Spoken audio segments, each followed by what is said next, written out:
aí, pessoal, bem-vindos de volta de Van Literário. E o primeiro vídeo de 2026 é também o primeiro vídeo de lançamento do projeto Lendo Resident Evil 2026. E, gente, teremos livros fininhos, ultra fininhos e calhamaços, muitos calhamaços, gente. E vamos lá, que eu quero trazer logo as temáticas para vocês saberem exatamente quais são as leituras desse ano. Vamos lá comigo?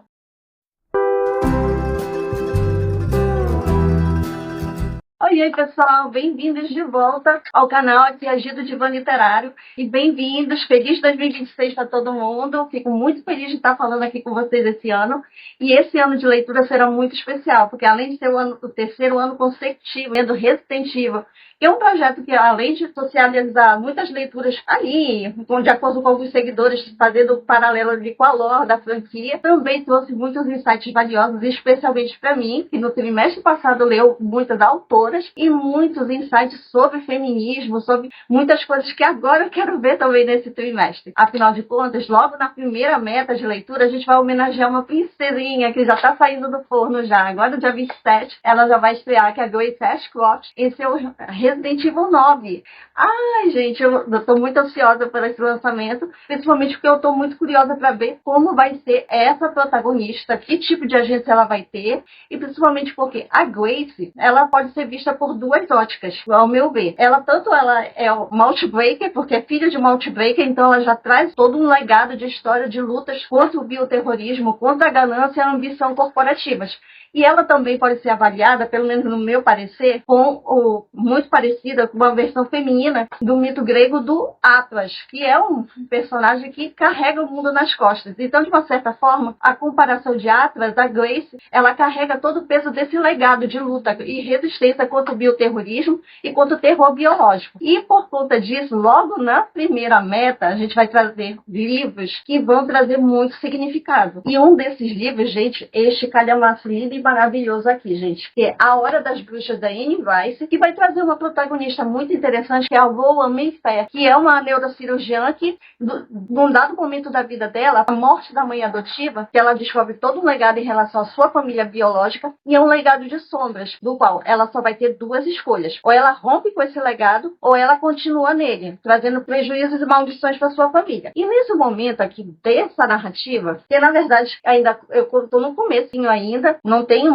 muito para comparar com vocês, além dos spoilers da própria série, As Bruxas de Mayfair, mas eu confesso que esse livro aqui, ele traz muito mais coisas em relação à série do Prime Video, que eu acho que talvez seria mais interessante vocês lerem. Mas esse aqui vai ser a obra literária que vai representar todo o trimestre de leituras. É uma leitura que, para mim, tem alguns insights muito feministas, muito legais, afinal de contas a gente fala sobre mulheres tomando decisões importantes, nesse caso aqui da Rowan, porque ela vai precisar tomar uma decisão muito importante que vai afetar não só ela, mas toda a linhagem dela. E é muito interessante poder observar a nova protagonista pelo olhar da Anne Rice. E eu escolhi esse livro propositadamente porque no trimestre passado eu vi de uma leitura só de mulheres. Eu li Isabel Allende, eu li Charlotte Brontë e em alguns momentos eu também li outras autoras mulheres que, mesmo não sendo do projeto, foram leituras paralelas ao projeto que trouxeram alguns insights sobre como é ser mulher nos dias de hoje. Acho que o maior insight foi para mim, leitora, porque eu entendi como ser mulher hoje, ao mesmo tempo que trouxe muitas oportunidades. Nós já tivemos séculos de luta lá atrás, décadas de lutas para as mulheres, por emancipação, por equidade, por igualdade de gênero, mas a luta continua, gente. E nessa franquia, a gente teve mulheres que foram protagonistas maravilhosas.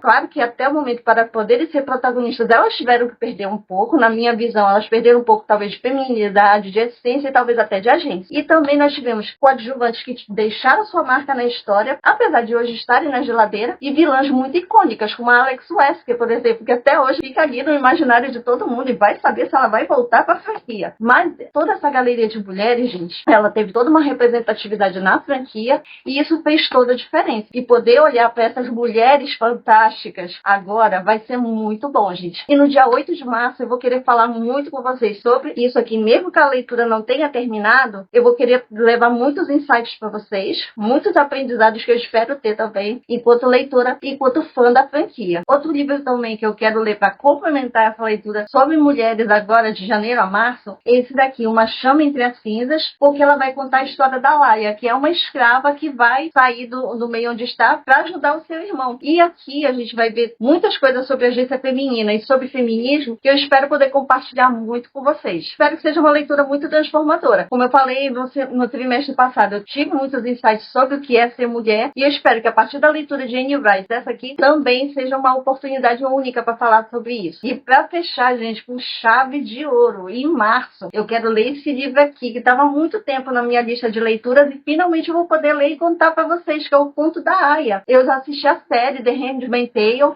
é uma série bem pesada, mas eu quero ver aqui, pela ótica da Margaret Atwood, muito do que é o feminismo. Esse livro, gente, inclusive, ele recentemente foi censurado nos Estados Unidos. Ele passou por muita censura, muitas críticas, muita gente não queria que lesse esse livro lá, olha só. E por muito tempo, esse livro também foi meio que embarrado e muitas pessoas também criticaram a leitura desse livro. Ele é uma distopia, ele é um livro distópico falando sobre uma sociedade em que as mulheres são muito oprimidas. E, inclusive, as aias, elas são muito oprimidas nesse contexto aqui. Esse meu exemplo aqui, gente, é de 2021. Mas essa história aqui tem o quê? Tem 40 anos. Essa história foi publicada em 1985. Ela tem 4 décadas de idade, essa história. Então, há 4 décadas, esse livro já vem dividindo opiniões e sendo uma leitura muito controversa sobre como é ser mulher numa sociedade em que o mundo é totalmente desfavorável para as mulheres e o patriarcado é quem manda no que realmente é decidido em favor ou contra as mulheres. Essa aqui vai ser uma das leituras, acho que mais polêmicas lendo Resident Evil e espero poder falar muito sobre esse livro com vocês. Se eu não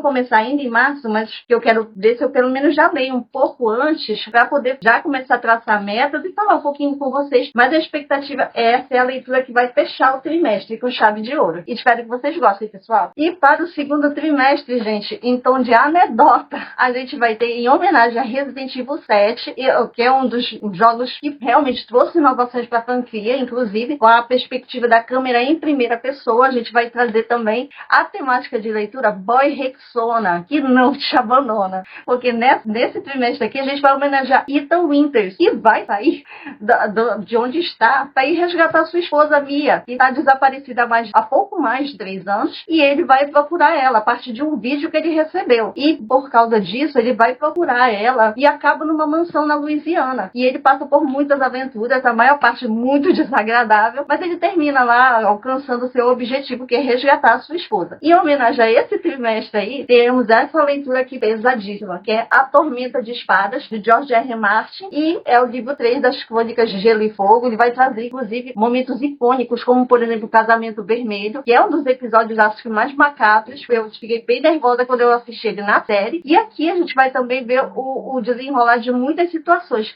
E o Boy Rexona aqui desse livro é o Santari, que vai, de todas as formas, proteger a Guile e seu bebezinho, que nascem ali na casa do Quester. Ele tira a Guile de lá com o filho dela, que por pouco não virou um membro do Exército da Noite, foi por muito pouco, mas o Sam, acompanhado dela e do bebê, vão passar por muitas aventuras até chegarem no Castelo Black. E essa leitura aqui, ela vai ser muito interessante, gente, porque a gente vai ver aqui alguns desdobramentos, inclusive da série. O livro 2, ele foi bem adaptado, eu acho que foi um dos melhores adaptados, dá pra você ver diferentes possibilidades ali, mas eu quero ver se o livro 3 também ou foi adaptado na íntegra ou não. Quem assistir esse vídeo aqui, me diga depois se foi ou não, se já leu os livros e se ele foi bem adaptado. A partir dos insights de vocês, acho que eu vou poder conduzir bem essa leitura. Outro boy reclama que a gente vai ver aqui é o Roran, primo do Eregon, aqui em Brissinger. E aqui, a esposa dele, a Katrina, foi sequestrada pelos Hazak. E lá vai o pobre do Roran, que não queria ter nada a ver com essa briga aí a Laguésia, atrás da Katrina. E ele vai lá, vai viver outras aventuras, e ele vai ser um herói relutante nessa luta contra o Galbatorius. Mesmo não sendo um cavaleiro de dragão, o Roran, ele vai ter um papel decisivo nessa guerra. E para o terceiro trimestre, a gente vai deixar uma meta aí que vai falar por si mesma.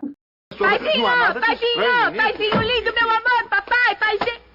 Exatamente, Papaizinho Lindo, Meu Amor, é a meta que vai ser agora de julho a setembro desse ano. A meta do ano passado esfregada foi Mamãe Querida, em homenagem a Resident Evil Village. E esse ano vai ser em homenagem a Resident Evil 2 Revelations. Afinal, a gente vai ter uma relação conflituosa entre pai e filha na figura dos dois personagens mais icônicos desse jogo, que são o Barry Burton e a filha dele, Moira, que tem uma relação muito complicada por conta de coisas que aconteceram no passado desses personagens e vão ser muito esclarecedoras, inclusive, para sua jornada em Revelations 2. Uma das leituras, e vai ser uma senhora leitura, é a obra Os Miseráveis, que vai trazer a figura de Jean Valjean, que é um homem que foi preso e voltou à sociedade reintegrado, cometeu um crime e, num dado momento da narrativa, ele adota uma menina. O nome dela é Cosette, e nessa narrativa a gente vê essa relação entre pai e filha, que é uma relação muito boa, mas que chega a ter alguns conflitos quando ela chega à adolescência. Afinal de contas, ela não sabe muito sobre o passado dela. Além do mais, a Cosette na infância ela foi explorada, então a forma como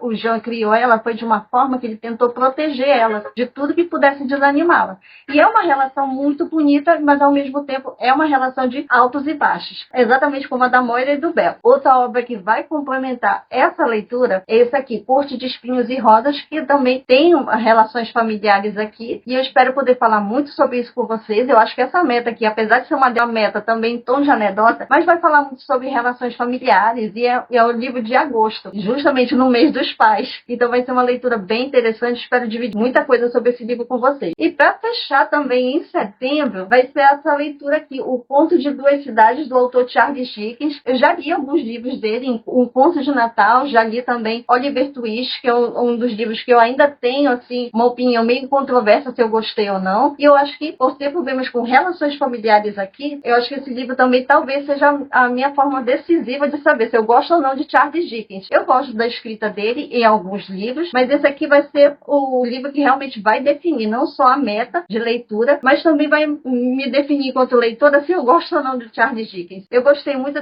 de propor esse livro para esse trimestre. Espero que vocês também gostem. Se alguém aí já leu Charles Dickens, me diga aí se gostou ou não. E vamos lá. E para terminar o quarto trimestre de leitura, gente, vocês podem até rir, fiquem à vontade, mas o homenageado desse trimestre, que será o trimestre da vergonha alheia, será o Resident Evil Rebirth, que é, acho que talvez um dos jogos mais malhados, é um jogo mata-mata, e é um dos mais malhados de toda a franquia. Aí cada vez é como um presente de grego que nem precisava ter vindo. E eu mesmo tive a oportunidade de ter contato com ele, não gostei tanto, e foi uma experiência que eu digo assim, será que eu falo sobre ela? Mas aí, por conta dessa experiência aí, eu vou trazer uma meta de leitura com livros bem divertidos, que trazem um pouco essa sensação de vergonha alheia pra gente. Um desses livros aqui é Jorginho Amado, gente. Vamos fechar com chave de ouro, ou de ouro mesmo, com o livro Dona Flor e Seus Dois Maridos. É um livro muito divertido, mas com uma situação meio vergonha alheia. Afinal de contas, temos uma mulher que tem dois maridos ao mesmo tempo. Será que ela consegue administrar isso bem?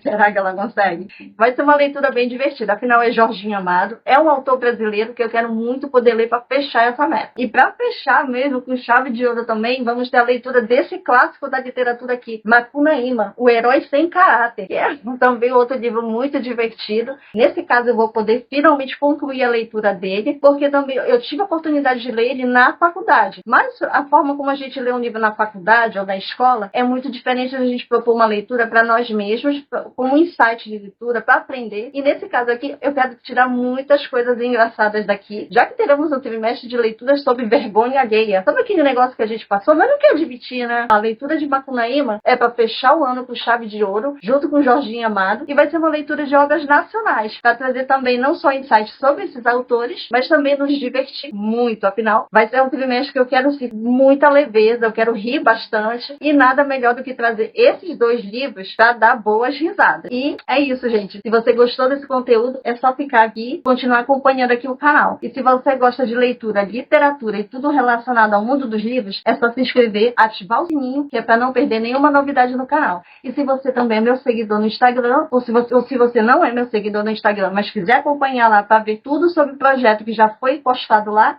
é só se inscrever aí no @ aí embaixo. E vamos lá, gente, rumo a 2026 e as novas leituras desse ano. E muito obrigada se você chegou até aqui, e até o próximo vídeo, gente. Tchau!